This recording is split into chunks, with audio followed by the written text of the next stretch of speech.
Students, wave optics, and today's article of discussion is polarization by scattering. प्रथमतः polarization म्हणजे काय तर आपण अभ्यासलेलं आहे restriction to the vibration of the particles of the medium in a particular plane. आणि इथं पार्टिकल्स ऑफ द मीडियमच्या ऐवजी आपण इलेक्ट्रिक फील्ड घेतो आहे. म्हणजे restriction to vibration in a particular plane is called as polarisation.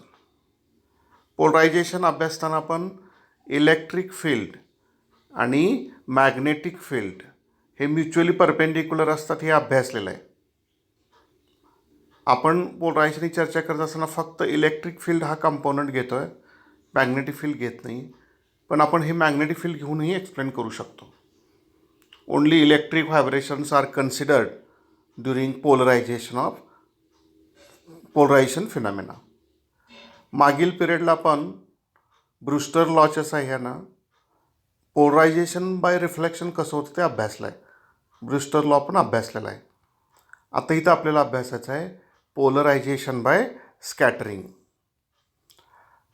पहिल्यांदा स्कॅटरिंग म्हणजे काय ते आपल्याला बघायचं आहे. पहिलंच वाक्य बघा इथं दिलेलं आहे. When sunlight strikes air molecules or dust particles in the atmosphere, it changes its direction. This is called as scattering. परत एकदा, when sunlight strikes air molecules or dust particles in the atmosphere, it changes its direction. This is called scattering. Students, सूर्यप्रकाश हा हवेतील molecules किंवा dust particle याला strike झाला की तो त्याची दिशा बदलतो. त्याला स्कॅटरिंग असं म्हणायचं आहे. स्कॅटरिंग ह्या शब्दाचा मराठीत अर्थ होतो विचलन, इतस्ततः पसरणे असा अर्थ होतो. म्हणजे सूर्यप्रकाश एअर मॉलिक्यूल आणि डस्ट पार्टिकलला स्ट्राईक झाल्यामुळं वेगवेगळ्या दिशेला जातात, त्याला म्हणायचं आहे स्कॅटरिंग. काय डेफिनेशन आहे बघा. When sunlight strikes air molecules or dust particles in the atmosphere it changes its direction. This is called scattering. पुढचा मुद्दा बघूयात. We see the sky as blue because of this scattering, as blue light is preferentially scattered. हे या वाक्याचा अर्थ शोधूयात. आकाश आपल्याला निळं दिसतंय, त्याचं कारण काय? सूर्यप्रकाश पृथ्वीभोवतालच्या वातावरणातून पृथ्वी पृष्ठभागापर्यंत येईपर्यंत त्याचं स्कॅटरिंग होत असतं. आता स्कॅटरिंग होत असताना प्रेफरन्शियल असा शब्द आला पाहिजे. आपल्याला माहिती आहे सनलाईट हा व्हाईट लाईट आहे आणि व्हाईट लाईट हा 7 रंगाचं मिक्सचर आहे. Red, orange, yellow, green, blue, Indigo आणि व्हायलेट. मग 7 रंगाचं मिश्रण आहे. स्कॅटरिंग होताना ह्या 7ही कलरचं होणार. यातही रेड कलरची वेवलेंथ सर्वात जास्त आहे. रेड कलरची वेवलेंथ जास्त आहे, मॅक्झिमम आहे. तर व्हायलेट कलरची वेवलेंथ मिनिमम आहे.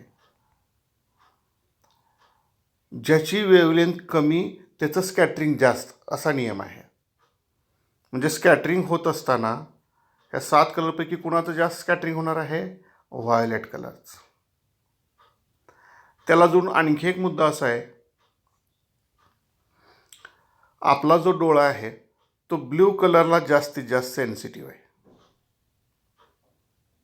जरी व्हायलेट कलर, इंडिगो कलर याचं स्कॅटरिंग जास्त झालं तर 7 रंगापैकी कमीत कमी वेव्हलेंथमधला कलर घेतला तर ब्ल्यू कलरला आपला डोळा, आपला आय हा मोर सेन्सिटिव्ह आहे आणि म्हणून आपल्याला जास्त स्कॅटरिंग झालेलं दिसतं ते ब्ल्यू कलरचं आणि म्हणून आपल्याला स्काय ब्ल्यू दिसतो. इथं 2 मुद्दे आले पहा. मिनिमम वेव्हलेंथच्या लाईटचं स्कॅटरिंग जास्त प्रमाणात होतं आणि आपला डोळा हा ब्ल्यू कलरला जास्त सेन्सिटिव्ह आहे. पहिल्या मुद्द्याच्या आधारे मिनिमम वेव्हलेंथच्या आधारे बोलायचं झालं तर आपल्याला ते व्हायलेट दिसायला पाहिजे होतं. पण आणखी आपल्या डोळ्याची एक प्रॉपर्टी आहे, कॅरेक्टरिस्टिक आहे, तो ब्ल्यू कलरला जास्तीत जास्त सेन्सिटिव्ह आहे आणि म्हणून आपल्याला आकाश निळा दिसतं. त्याच्यामागचं कारण आहे scattering and sensitivity of the eye. Next point. इथे काय म्हटलं बघा, if there were no scattering काय होईल? The sky would appear dark to us as long as we do not directly look at the sun and we could see stars even during the day. इथं scattering नाही तर काय होईल अशी कल्पना केली आहे. त्याचा कल्पना विस्तार आहे.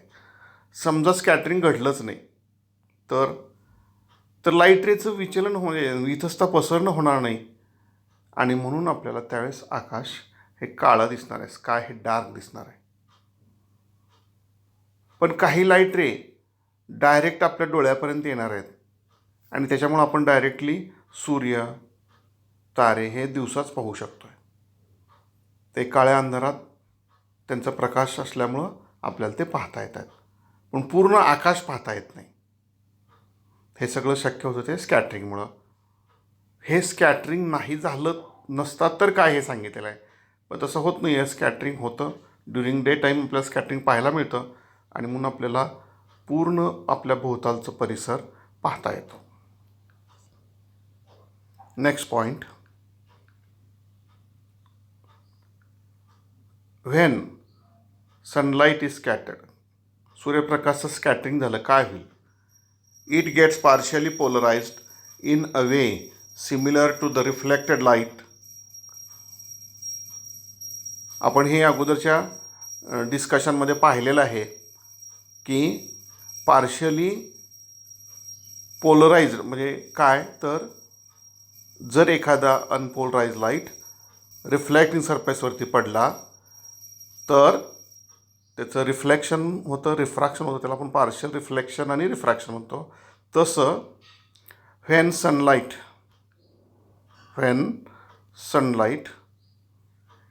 Is scattered it gets partially polarized in a way similar to the reflection of light as seen in previous lecture. The degree of polarization depends on the angle of scattering. आता इथं पार्शियल पोलरायझेशन झालं आहे म्हटलं बा, म्हणजे पूर्ण प्रमाणात झालं नाही, काही प्रमाणात झालं आहे. मग ते किती प्रमाणात झालं आहे त्याला डिग्री ऑफ पोलरायझेशन म्हटलं आहे. किती प्रमाणात पोलरायझेशन झालं आहे त्याला म्हणायचं आहे डिग्री ऑफ पोलरायझेशन. आणि ते कशावर अवलंबून आहे तर इथं म्हटलं आहे अँगल ऑफ स्कॅटरिंग. आता स्कॅटरिंग अँगल म्हणजे काय ते आपल्याला बघायचं आहे. पण एक लक्षात घ्या, सनलाईट हा अनपोलराइज लाईट आहे आणि त्याचं स्कॅटरिंग झालं की पार्शियली पोलराइज्डमध्ये त्याचं रूपांतर होतं. बघा, सनलाईट हा अनपोलराइज लाईट आहे पण त्याचं स्कॅटरिंग झालं की पार्शियली पोलराइज लाईटमध्ये रूपांतर होतं. आणि ते पार्शियल पोलरायझेशन किती प्रमाणात आहे म्हणजे डिग्री ऑफ पोलरायझेशन हे परत कशावर अवलंबून आहे तर अँगल ऑफ स्कॅटरिंगवरती. आणि मग आता आपल्याला बघायचं आहे अँगल ऑफ स्कॅटरिंग म्हणजे काय. Next, angle of scattering.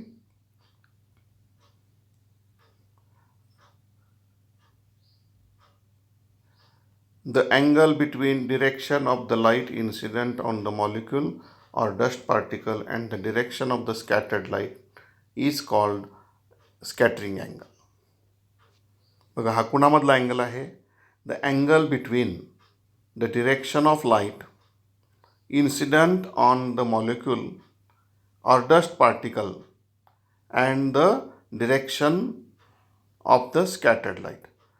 For example समजा हा आपण डस्ट पार्टिकल असं म्हणूयात, रफली काढलेला त्याचा आकार, त्याच्यावरती हा एक सनलाईट पडला आणि तो ह्या दिशेनं स्कॅटर झाला. तर ह्या दोघांमधला जो अँगल आहे त्याला त्यांनी स्कॅटरिंग अँगल असं म्हटलं आहे.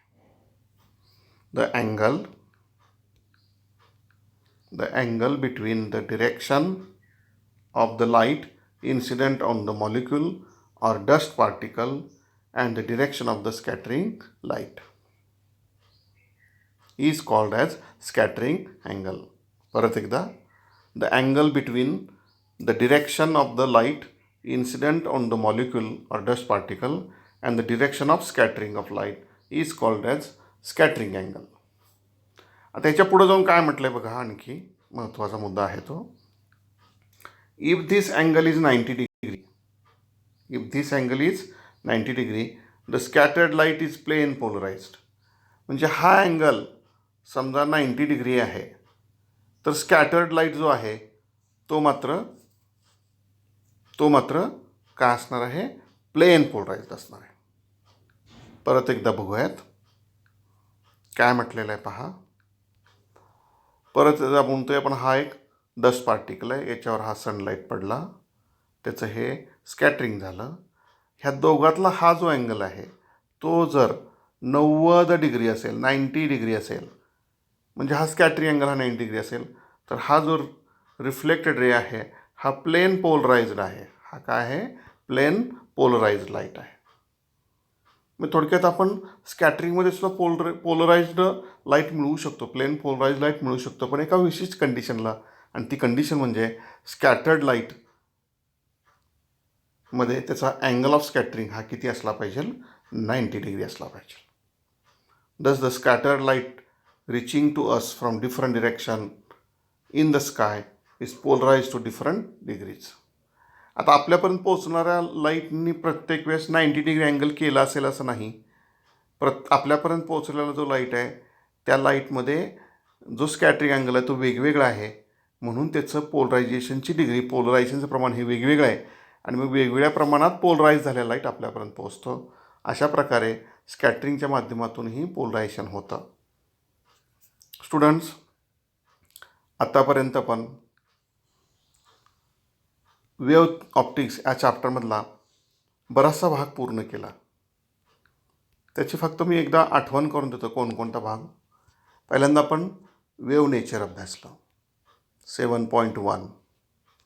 त्याच्यात हायजेन्स थेअरी, न्यूटन्स थेअरी अभ्यासली. त्याच्यानंतर 7.2 असं करत करत आता आपण 7.7पर्यंत आलेलो आहोत. जवळजवळ 7 मुद्दे कव्हर केलेले आहेत. मग त्याच्यात परत वेव्ह फ्रंट आला, हायजेन्स प्रिन्सिपल आलं, हायजेन्सचा प्रिन्सिपल उपयोग करून progress in plane wave front आलं, progress in spherical wave front आलं. आणखी पुढं आपण हायजेन्स प्रिन्सिपलचा उपयोग करून रिफ्लेक्शनचे नियम अभ्यासले, ते प्रूव्ह केले. रिफ्रॅक्शनचे नियम अभ्यासले, ते प्रूव्ह केले. स्नेल्स लॉचं एक्सप्लेनेशन पाहिलं, त्याचं इलॅबोरेशन पाहिलं. त्यानंतर आपण दुसरा फेनॉमेना अभ्यासला, तो पोलरायझेशन म्हणजे काय ते डिस्कस केलं.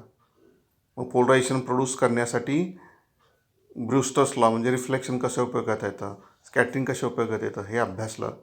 म्हणजे ह्या चॅप्टरमध्ये आपण लाईटचे एकूण 3 प्रॉपर्टीज अभ्यासल्या. Number 1 reflection, number 2 refraction, number 3 polarization. ह्या चॅप्टरचा अजून उर्वरित जो भाग आहे त्याच्यामध्ये अजून आपल्याला लाईटच्या 2 प्रॉपर्टीज अभ्यासाच्या आहेत, त्या म्हणजे इंटरफरन्स आणि डिफ्रॅक्शन. आत्ता या चॅप्टरसाठी आपण इथंच थांबूयात. थँक्यू.